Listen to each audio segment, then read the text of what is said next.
Hello बच्चों, आपका स्वागत है आपके अपने यूट्यूब चैनल पर। तो बच्चों चलिए आज की इस वीडियो में हम देखने वाले हैं 8 ग्रेड अभ्यास पुस्तक कक्षा 8 सामाजिक विज्ञान, जो कि आपकी गवर्नमेंट स्कूल द्वारा दी जा रही नई बुक घर से भरने के लिए। तो बच्चों इस वीडियो में उसी बुक के सभी प्रश्नों का हल मिलेगा। और अगर आपको हमारी वीडियो अच्छी लगे तो जल्दी इस वीडियो को लाइक और चैनल के लिए सब्सक्राइब कर लीजिए। यह देखिए आपका सामाजिक एवं राजनीतिक जीवन 3 अध्याय 7 जन सुविधाएं देखने वाले हैं, जो कि आपकी इतिहास, जो हमने दो इतिहास और भूगोल हमने इन सभी के पाठ डाल दिए हैं। तो आप हमारे चैनल पर जाइए रवीना 2.0 में, वहाँ से सभी वीडियो एक साथ में देख सकते हैं। चलिए यह देखिए हमारा प्रश्न नंबर 1 है, हमारे देश की सरकार को सर्वाधिक आय प्राप्त होती है। तो इसके जो 4 ऑप्शन दिए गए हैं, आयकर से, सीमा शुल्क से, निगम नगर से और केंद्रीय उत्पाद शुल्क से। ठीक है, तो इसका जो सी वाला ऑप्शन सही हो जाएगा। चलिए अब आता है आपका प्रश्न नंबर 2। प्रश्न नंबर 2 है, पोर्टो एलेग्रे में शिशु मृत्यु दर क्यों कम है। तो इसका जो देखिए डी वाला ऑप्शन सही हो जाएगा। यहाँ स्वस्थ जल सस्ता व सुलभ है। ठीक है, चलिए यह देखिए क्या है आपका प्रश्न नंबर 3 है, जन साधारण को जन सुविधाएं मुहैया कराने का प्रमुख दायित्व है। तो इसका क्या है, सरकार का। ए वाला ऑप्शन सही हो जाएगा। चलिए अब बढ़ते हैं हम प्रश्न नंबर 4 की ओर। तो यह देखिए हमारा प्रश्न नंबर 4 है, बजट में नहीं दर्शाया जाता है। तो इसका डी वाला ऑप्शन सही हो जाएगा, आगामी चुनाव की योजना। चलिए अब आता है आपका प्रश्न नंबर 5। प्रश्न 5 है, कंपनी के संबंध में सही कथन नहीं है। तो इसका देखिए क्या हो जाएगा, आपके जो 4 ऑप्शन है तो इनमें से आपका सही आंसर दिख रहा होगा, आप लिख लीजिए।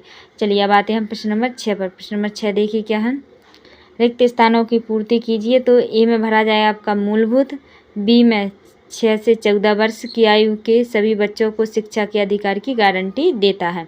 अब आता है आपका सी में भरा जाएगा वर्षा जल संचय, डी में अधिक और ई में आपका जन सुविधाएं भरे जाएंगी। ठीक है, चलिए अब आते हैं हम प्रश्न नंबर 7 पर। प्रश्न नंबर 7 है, भारतीय संविधान के अनुच्छेद 21 के अंतर्गत पानी को जीवन का अधिकार मानने का क्या आशा है। तो इसका जो उत्तर हो जाएगा लिख लीजिए। चलिए अब हम आते हैं प्रश्न नंबर 8 पर। तो बच्चों आपके जो प्रश्न नंबर 1 से लेकर 7 तक कंप्लीट हो चुके हैं। तो जल्दी से आप हमारी वीडियो को लाइक और चैनल के लिए सब्सक्राइब कर लीजिए। चलिए अब आता है प्रश्न नंबर 8। प्रश्न नंबर 8 है, मैलापुर में लोग बोरवेल के पानी का उपयोग पीने के लिए क्यों नहीं करते। इसका उत्तर देखिए क्या, मैलापुर की बोरवेल का पानी खारा है। लोग उसे शौचालय और साफ सफाई के लिए इस्तेमाल करते हैं, क्योंकि खारा पानी पीने योग्य नहीं होता।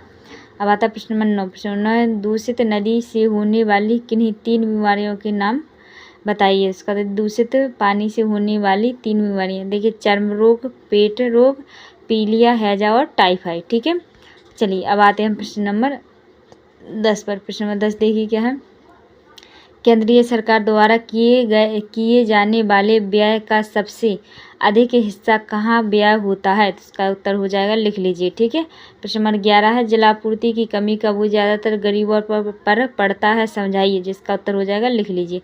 अब आता है आपका प्रश्न नंबर 12। तो प्रश्न नंबर 12 देखिए, तो इसका आंसर देखते हैं। तो यह देखिए हमारा प्रश्न नंबर 12 है, आपके क्षेत्र में उपलब्ध कितनी 5 जन सुविधाओं के नाम लिखिए। तो इसका उत्तर हमारे क्षेत्र में उपलब्ध 5 जन सुविधाएं हैं, बिजली, सार्वजनिक वाहन, विद्यालय, अस्पताल और सार्वजनिक शौचालय। ठीक है, चलिए अब आता है प्रश्न नंबर 13। प्रश्न नंबर 13 क्या है आपका, निजी कंपनियां जन सुविधा के कामों में रुचि क्यों नहीं लेती हैं। तो चलिए इसका उत्तर देखते हैं हम आगे।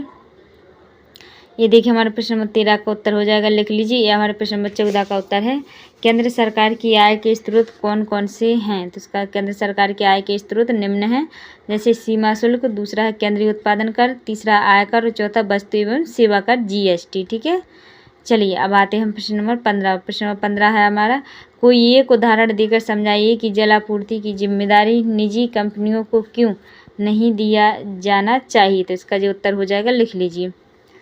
चलिए इसका जो उत्तर है, आप देखिए यहाँ पे क्या 15 का यहाँ पे आधा उत्तर दिया है, तो आधा जीरा हो जाएगा। ठीक है, अब आपका प्रश्न नंबर 16 है, पता लगाइए कि आपके घर में कौन कौन सी जन सुविधाएं मिल रही हैं, क्या इन जन सुविधाओं में कोई सुधार की आवश्यकता है। तो देखिए प्राप्त जन सुविधाएं और उसमें सुधार की आवश्यकता है। तो इसमें से आपको इसका आंसर नहीं दिया है, तो हम इसका आंसर आपको बाद में देंगे। तो चलिए दोस्तों, इसी के साथ हम वीडियो का एंड करते हैं, मिलते हैं आपसे अगली वीडियो में।